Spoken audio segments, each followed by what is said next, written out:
Aujourd'hui, avec le pasteur Joseph Prince, dans Ésaïe 61, Jésus dit « L'Esprit du Seigneur est sur moi, pour porter de bonnes nouvelles aux malheureux, aux pauvres. » Quelles sont ces bonnes nouvelles pour les pauvres? Vous n'avez pas besoin d'être pauvre.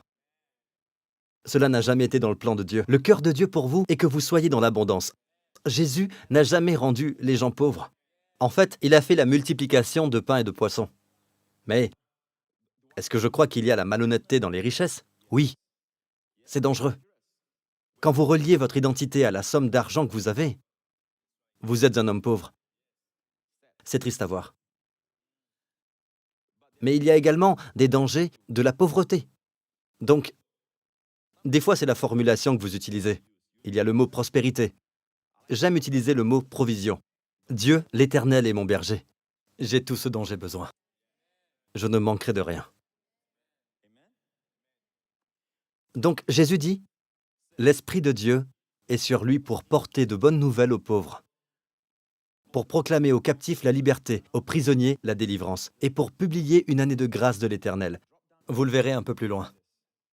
Au lieu de votre honte, le même passage, vous aurez double honneur. Au lieu de votre honte, vous aurez double honneur. Au lieu de l'ignominie, ils seront joyeux de leur part. Ils posséderont ainsi le double dans leur pays, et leur joie sera éternelle. Au lieu de votre honte, vous aurez double honneur. Je voudrais maintenant vous parler de la honte. Nous allons voir ce que le dictionnaire de Noah Webster, le père fondateur du dictionnaire anglais, nous donne comme définition. Il définit la honte comme ceci. Un sentiment pénible. Dites pénible. Y a-t-il quelqu'un qui aime les sentiments pénibles? Levez la main. Personne n'aime ça. C'est un sentiment pénible. Ce n'est pas simplement la honte, c'est immatériel. Vous savez, c'est irréel. Non, c'est un sentiment pénible, qui est provoqué par la conscience de culpabilité ou de convenance, ou le fait d'avoir commis quelque chose qui nuit à la réputation, ou par la révélation d'une chose que la nature ou la pudeur nous pousse à cacher. D'accord? C'est la définition de honte dans ce dictionnaire. La conscience de culpabilité. Maintenant, qu'est-ce qui donne à l'homme une conscience de culpabilité? C'est le péché, et la honte en découle. Le péché. Oui. Et non. C'est la loi. La loi, dès que vous avez péché, c'est comme ça. C'est par la loi que vient la connaissance du péché. C'est pourquoi la loi fut donnée. Car jusqu'à la loi, le péché était dans le monde. Or, le péché n'est pas imputé quand il n'y a point de loi. Les gens péchaient et c'est mal, mais ils n'étaient pas conscients que ce qu'ils faisaient était nécessairement un péché. Ainsi la loi fut donnée, afin que l'homme sache ce qu'est le péché. La loi n'a pas été donnée pour justifier l'homme. La loi fut donnée afin que l'homme sache. C'est comme un miroir, d'accord? Donc, quand Adam pécha, quelque chose se passa. Allons-y. L'Éternel Dieu appela l'homme, Adam, et lui dit « Où es-tu » Il répondit « J'ai entendu ta voix dans le jardin. Et j'ai eu peur parce que je suis nu, et je me suis caché. » J'ai eu peur parce que, remarquez où le mot « parce que » est situé. Parce que je suis nu. La conscience de honte. La conscience du péché amène l'homme à avoir peur. Bien avant ça, il n'y avait pas de maladie. Bien avant ça, il n'y avait pas de dépression. Bien avant ça, il n'y avait pas d'addiction. Donc nous pouvons dire que tout a commencé par la conscience de culpabilité. Et l'Éternel Dieu dit « Qui t'a appris que tu es nu ?» Dieu alors dit « Est-ce que c'était le diable ?» C'est intéressant, Dieu n'a pas dit cela. Dieu conclut « Est-ce que tu as mangé de l'arbre ?» Quel est donc cet arbre? L'arbre de la connaissance du bien et du mal. Mes amis, ce n'est pas l'arbre du péché, ni l'arbre du mal. C'est l'arbre de la connaissance du bien et du mal. C'est une image de la loi. Par la loi, il y a la connaissance du bien et du mal. Et si nous commençons à prêcher sur la loi, nous produirons beaucoup de honte, beaucoup de conscience du péché.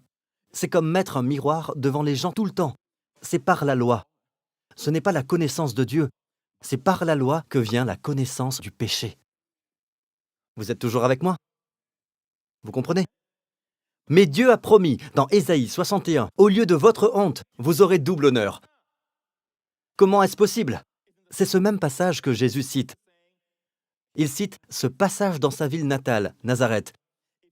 S'il avait continué, il aurait dit « Au lieu de votre honte, vous aurez double honneur. » Pourquoi? Parce que le Messie est venu, Jésus est venu. Oh, alléluia! J'ai dit « Jésus est venu ». Jésus dit « Personne ne peut m'ôter la vie ». Il y a eu de nombreuses tentatives de le tuer, avant l'heure. Mais la Bible dit qu'il passa au milieu d'eux. La mort n'avait pas de pouvoir sur lui parce qu'il était sans péché. Mais le temps arriva pour lui de donner sa vie, pour porter nos péchés. Quand les soldats arrivent pour l'arrêter, en brandissant leur épée et leur bâton, Jésus qui pose la question, « Qui cherchez-vous » Ils dirent, « Jésus ». Il dit, « C'est moi ». Tous tombèrent. Ils tombèrent. De robustes soldats qui tombèrent devant lui. Et il attendit qu'il se soit relevé pour pouvoir le capturer. Je suis sûr que c'est ce qu'il fit. Vous m'avez trouvé. Laissez aller mes disciples. C'est sympa. Il est un brave homme.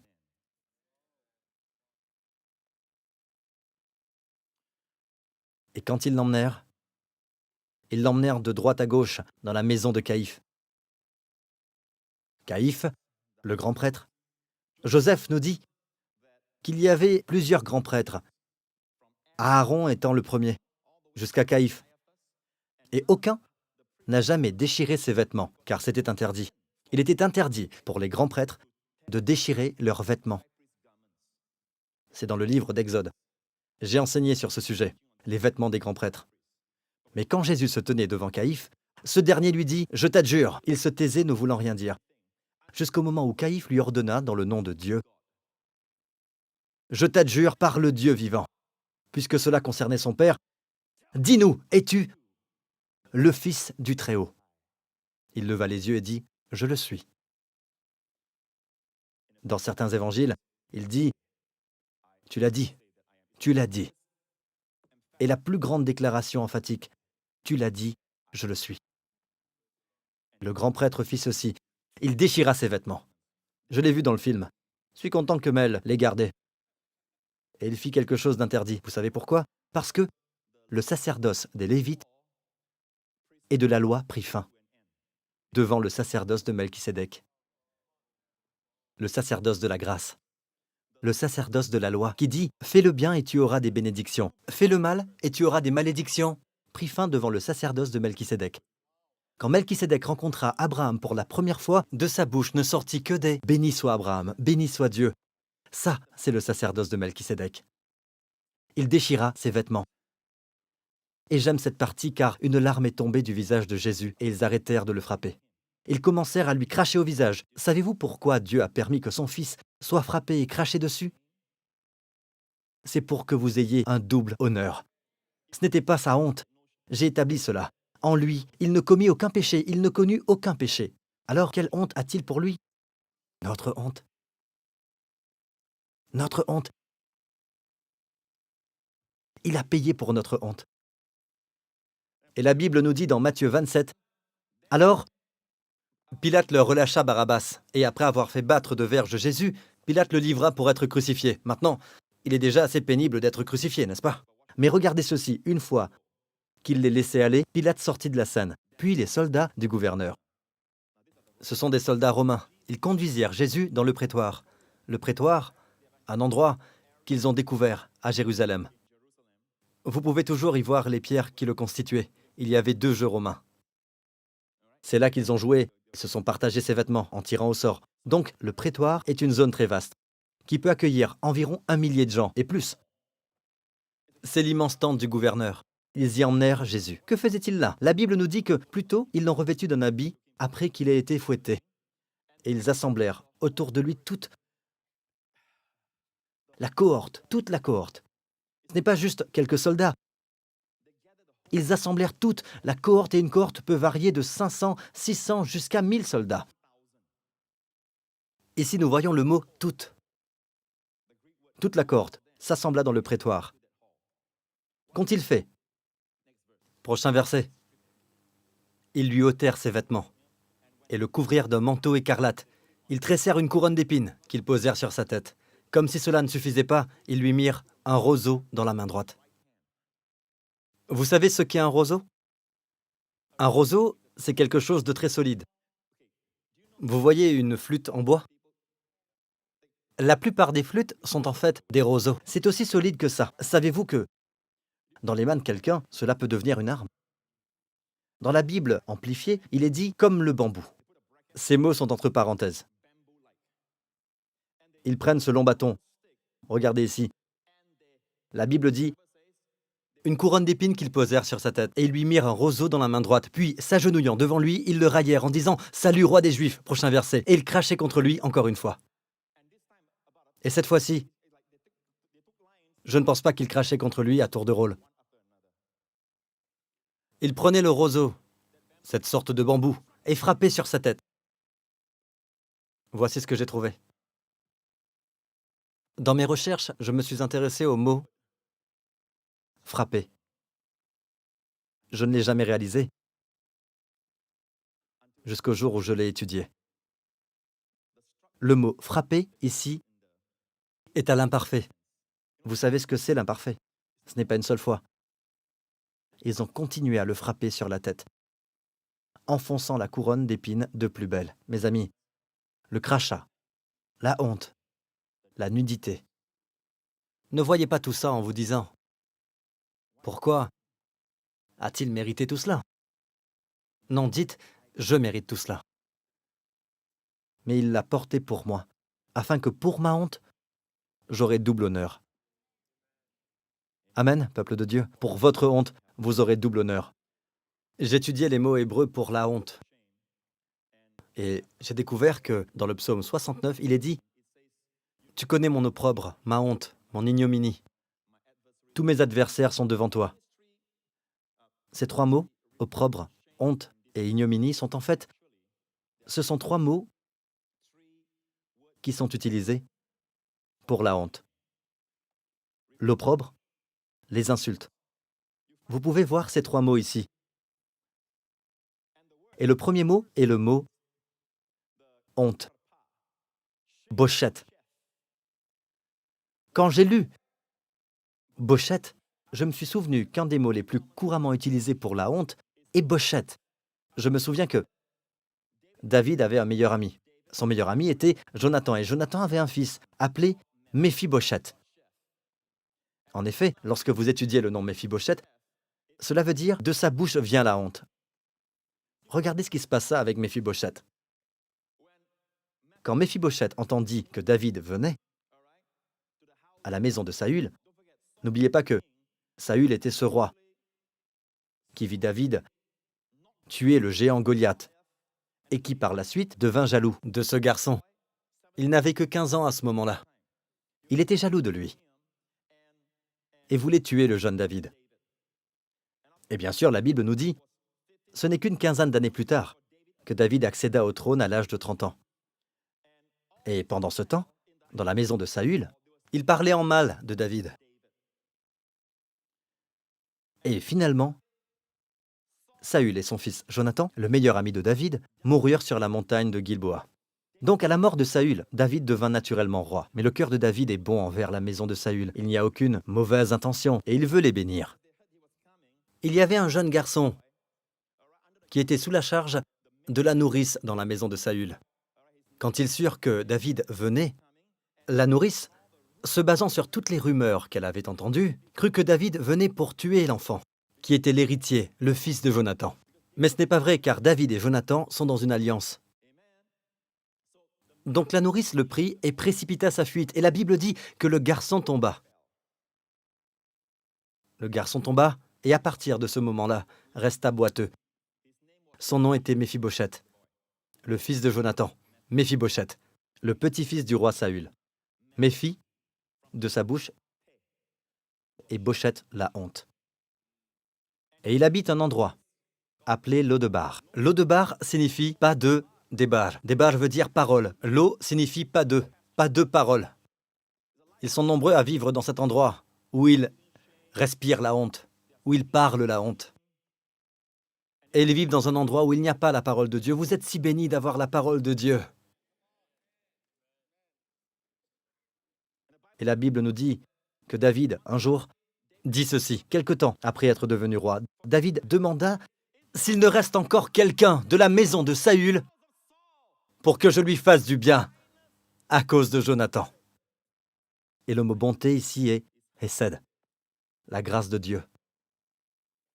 Et il y avait un serviteur de la maison de Saül, nommé Tsiba, que l'on fit venir auprès de David. Le roi lui dit « Es-tu Tsiba ?» Et il répondit « Ton serviteur ».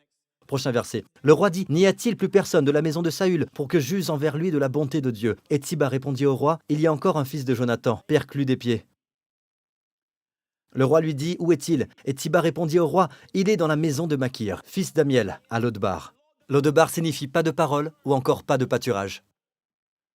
Verset 5. Le roi David l'envoya chercher dans la maison de Makir, fils d'Amiel, à Lodbar. Il l'envoya chercher. Pouvez-vous imaginer la scène ? Méphibosheth, respirant la honte toutes ces années, maintenant qu'il est un adulte.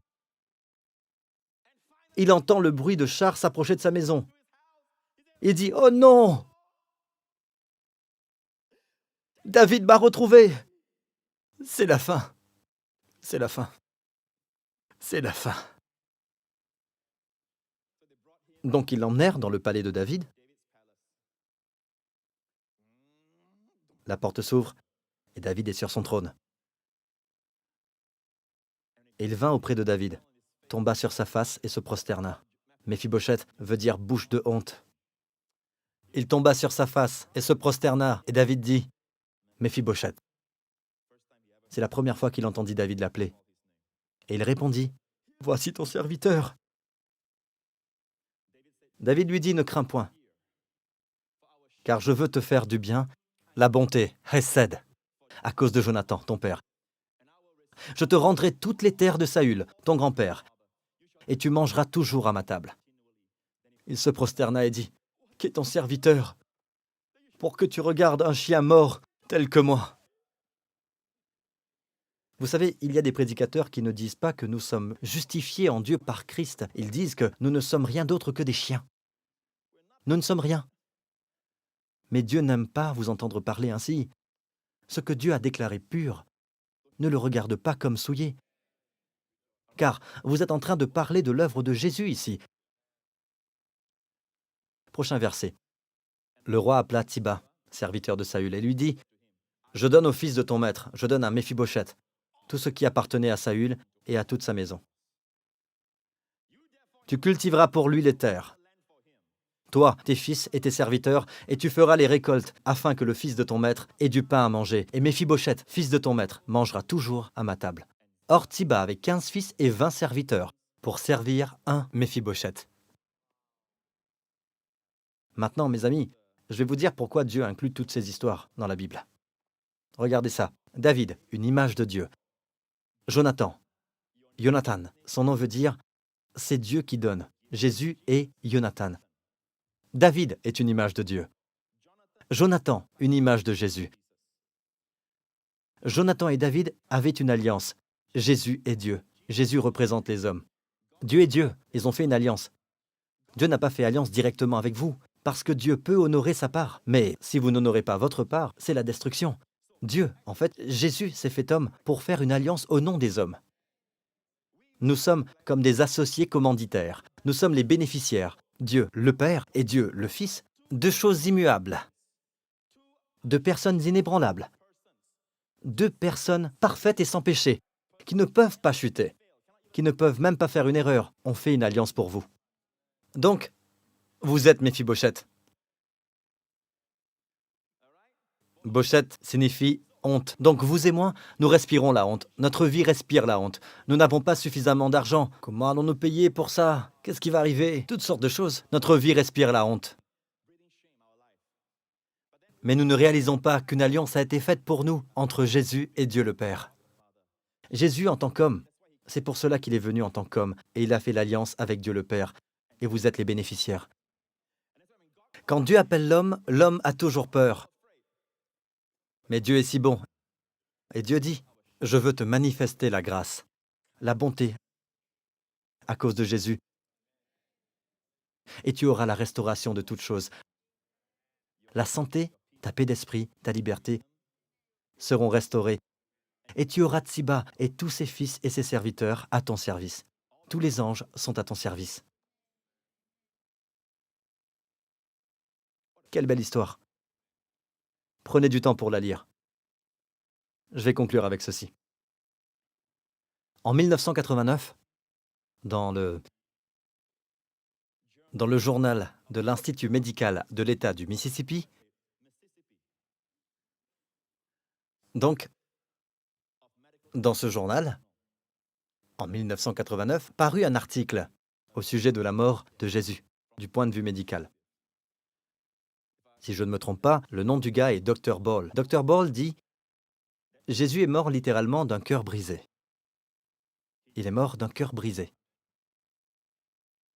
Et il ajoute que quand quelqu'un meurt, son péricarde, qui est le sac à l'extérieur du cœur, il y a un sac à l'extérieur du cœur. Si son cœur est rompu, si le cœur se brise littéralement, le sang va dans le péricarde. Et après quelque temps, les cellules sanguines vont se séparer du sérum et se déposer. Elles se sépareront du sérum. Et nous apprenons dans l'évangile de Jean qu'un soldat perça le côté de Jésus après sa mort. Après qu'il ait dit « Père, je remets mon esprit entre tes mains », la Bible dit qu'un soldat lui perça le côté avec une lance, et aussitôt il sortit du sang et de l'eau. Et Jean dit, en se référant à lui-même, celui qui l'a vu et a rendu témoignage. Jean était au pied de la croix, ne l'oubliez pas, avec Marie, et son témoignage est vrai, et il sait qu'il dit vrai, afin que vous croyiez aussi. Mais qu'est-ce que cette preuve de sa mort? La science médicale dit que le sang et l'eau qui en sortit est la preuve qu'il est mort. Et la position angulaire de la lance fit que celle-ci avait rompu le sac, ou brisé le sac. Mais il devait déjà être mort d'un cœur brisé. S'il n'y a pas de rupture de cœur, le sang ne coule pas vers le péricarde. Donc son cœur fut brisé. Mais qu'est-ce qui a brisé son cœur? Donc nous concluons avec ceci. Revenons à la honte, l'opprobre. Tu connais mon opprobre, ma honte, mon ignominie. Donc en parlant à Dieu le Père, le prochain verset dit « L'opprobre me brise le cœur ». Littéralement. Et je suis malade. J'attends de la pitié, mais en vain. Des consolateurs, et je n'en trouve aucun. Le verset 21 vous prouve que c'était Jésus sur la croix, car il dit « Et pour apaiser ma soif, il m'abreuve de vinaigre. » Et ceci se passa à la croix. Et qu'est-ce qui a brisé son cœur? L'opprobre, la honte. Notre honte, notre opprobre, brisa son cœur. Donc comment pouvez-vous baisser la tête alors que le Fils de Dieu porta votre honte? Parce que vous avez eu honte. Finalement, Ésaïe 61 à nouveau. Au lieu de votre honte, vous aurez double honneur. Vous n'avez pas subi de honte, vous avez seulement l'honneur ordinaire. Mais ceux qui ont subi la honte à cause de ce que Jésus a fait plus pour vous. Alors vous recevez une double portion, double honneur. Écoutez, David a 18 fils et 7 femmes. Beaucoup de fils et une fille. 18 fils, une fille et 7 femmes. De tous les fils, de toutes les femmes. Qui Dieu choisit-il?